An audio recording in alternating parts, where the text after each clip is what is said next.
Hello, I'm Ollie and this is CriminOlly, where I talk about crime, pulp, horror, that kind of thing. Today, is self-publishing changing fiction?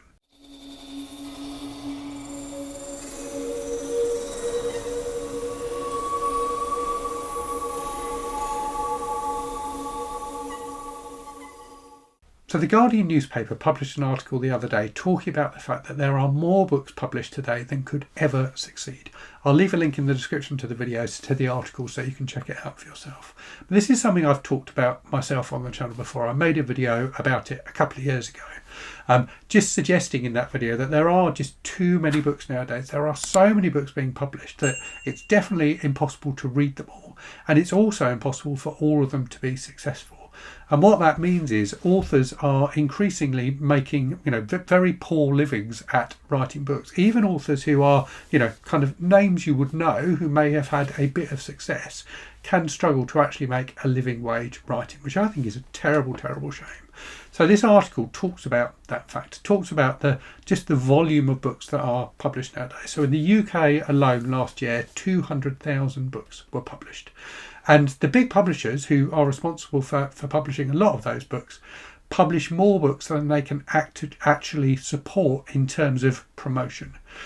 So they will put their advertising budgets, their promotional budgets, into the books that they know are likely to be big hitters, ones from particularly successful authors or that are, picking up on a particular trend that's popular at the moment. That's where their marketing budgets go. And what that means is all the other books that get published get very little attention. People, may chance across them in bookshops, may pick them up and look at them, but they won't necessarily hear about them in other ways, unless it's through like social media and channels like mine on YouTube, people reviewing and talking about them there. What that increasingly, I think, means for authors, and a few authors I know have said this to me, is that they end up spending as much time trying to promote their own work through having social media accounts and things like that, than they do actually writing new books, which feels like unbalanced to me. It feels like publishers should be the ones doing that promotion. They should leave authors to doing, what is their job, to write the books. Authors shouldn't have to spend all of their time promoting books. They should be able to be, spending that time thinking about and creating their next works. So I think it's definitely a shame that big publishing seems to be moving in this direction, where they just want to get volume out there. They want to get as many books out as possible because they don't know what is going to be the next big hit. They don't know what is going to be the next thing that takes off on TikTok. And there have been examples of books that have just come out of nowhere on TikTok and have ended up being really, really big sellers. And I think that's what publishers are frightened of nowadays, is the fact that they can't predict the market in the same way that they used to. So they put their promotional money into books that they do think will definitely be a success, but they're also constantly looking for the next big breakout hit. And so they publish as many books as possible to try and maximise their chances of getting that hit. But clearly the other side of this story is the fact that there are so many self-published books nowadays. So according to that article, we're at the point now where 2.6 million self-published books have been published, which is just a phenomenally huge amount. And I'm someone who has self-published books in the past. I've taken them all off Amazon now, but I did about 10 years ago. I published a couple of novels and some short stories. And even back then, that market felt very, very saturated. There are, when you go onto the Kindle store, there are just so many self-published books, all fighting for people's attention. And again, it's down to the authors having to, build their own online presence to get their books known and heard about. And clearly, there are some authors who manage to do that. So you get breakout authors like someone like Colleen Hoover, who was originally self-published, whose books have become phenomenally successful and has now been picked up by traditional publishers. But there are also authors like David Sodergren. So I'm going to be reading a David Sodergren book in April, who has built up a decent following for himself. All his books are self-published, but he has been able to build a presence for himself and a bit of a buzz around his work. And you do see lots of people talking about it. So I don't know how much money David Sodergren makes from his books, but it certainly feels like he's managed to build a name and a reputation for himself. And it's got to the point now where it's in some ways, easier for a writer to make a living by self-publishing their books than it is by going with one of the big publishers. And certainly there are, a lot of self-published authors out there who've managed to make a living from it now. And given the fact that, even if they are traditionally published, they're going to have to spend a lot of their time doing self-promotion. It feels to me like, self-publishing must be increasingly attractive to writers as a publication route to go down. Certainly when I self-published my books, it was very, very easy to do, and I'm sure it's even easier now. It took me like a few hours to go from having a finished manuscript to a book that was available for people to buy on Amazon. And that is, I guess, kind of the dark cloud over all of this, or I consider it to be a dark cloud anyway, is the fact that it's Amazon that controls that self-publishing market. So you can self-publish on other platforms, but Amazon is really, certainly in the English-speaking world, where the money is. The vast majority of self-published books are published via the Kindle service, the KDP service that Amazon provide, and that's where you will find the biggest range of self-published books.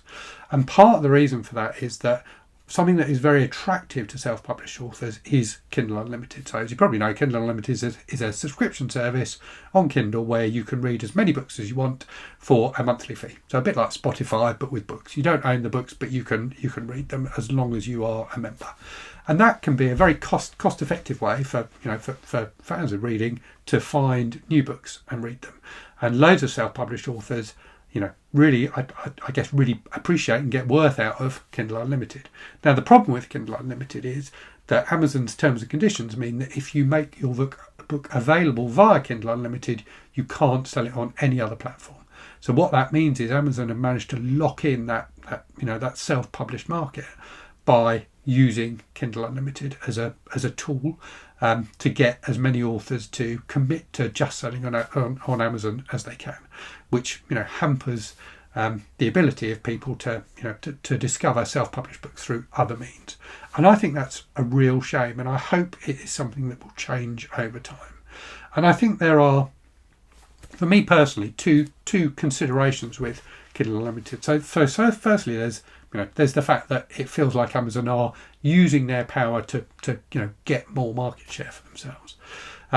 But there's something interesting about Kindle Unlimited as well, and that is the way that authors are paid for it. So authors are paid for their books that are available on Kindle Unlimited. If people subscribe and read those books via Kindle Unlimited, you get paid by the number of pages that people have read, rather than getting a flat fee for the book. So when I was self-publishing, when I first self-published, my books were available on Kindle Unlimited, and used to get a fee per borrow. So if someone borrowed one of your books, even if they didn't read any of it, you got a certain amount of money. It wasn't as much as you would have got if they had bought the book, but it was a decent amount. And actually, so most of my books weren't successful at all. I had one series of short stories about a cat that were actually reasonably successful, and I made a fair amount of money, certainly not thousands of pounds, but I think hundreds of pounds through Kindle Unlimited borrows of those books. In fact, I remember at the time, so shortly after I published those books and they were starting to sell reasonably well, was the time when it was revealed that J.K. Rowling had been publishing books under the name Robert Galbraith. And this is an interesting example of some of the things I've been talking about there. So when she was publishing books as Robert Galbraith, so the Cormoran Strike books, the first of which was, The Cuckoo's Calling, I think was the first one. So that book was originally published under the name Robert Galbraith. Nobody knew, including I think the publishers, that it was actually by J.K. Rowling. Or if the publishers did know, it was like one or two people in the publisher. And what that meant is that book was not a book that got publicised by the publisher at all. It was one of the books I was talking about at the start of this video that just gets pushed out there and then just disappears amongst all the other books that are available in the bookstores. When I looked at my sales of my cat book on Kindle Unlimited and managed to find data on how many books J.K. Rowling had been selling when the books weren't known to have been by her, I was actually selling more cat books on Kindle Unlimited than she was selling the Robert Galbraith books. Now, clearly, as soon as it became known that she had written these books, A, the publishers started publicising them more, and B, people wanted to read them and they just took off. And she has definitely sold more copies of them than of my cat books overall. But I think it's interesting that, back then I, as a self-published author, was actually selling more copies for a short period of time than she was. So anyway, after a while, Amazon changed the payment model for Kindle Unlimited to be based on pages read. And what that has meant is that the really successful authors on Kindle Unlimited are authors who can write books that are very, very compelling and that make people just want to keep on reading. So you see lots of books on Kindle Unlimited with like short chapters with cliffhangers at the end of every chapter, so people just want to keep on turning the pages.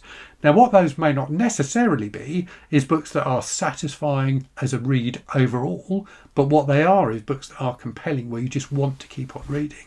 And that's what I mean by that question at the start. And as I say, they touch on this in the Guardian article, that in some ways Amazon is changing the way people write books in order to fit their business model. To maximise the amount of money that authors can make from their books, they need to make books where people will just want to keep on consuming them or want to keep on reading the pages. It's a bit like you think about mobile games nowadays, where they just want to make, they're designed to just make you want to keep on playing, and people can sit and play, Candy Crush for hours at a time because the developers want to keep you locked into that game. So you are, seeing ads and things like that they present as part of it. So a similar thing with Kindle Unlimited. Amazon want to just keep you reading the books. They want to keep you locked into the Kindle ecosystem and not try and, not venture outside it, not want to try other things. But I suppose the next question is it actually a problem if some authors are writing their books in a slightly different way because of Amazon's business model? Because when you look at the history of publishing, business has always driven the way in which books were published. So you will have seen a difference in the kind of books that were published when paperbacks became, widely available. Charles Dickens originally published his books as, serials, in serialized form in magazines because that was the easiest way for him to get them out to readers. So business has always been a huge part of publishing, and sometimes we like to think about books as something special, something, above business, but they never are. Business has always been an integral part of publishing, clearly, and has always informed the way in which books are written and made available to readers. Anyway, those are my thoughts on this subject. Do let me know in the comments what you think, particularly if you're an author or a self-published author. And as always, thank you very much for watching. I hope you're safe and well out there. Hope you're reading good stuff, and I'll speak to you again very soon. Cheerio.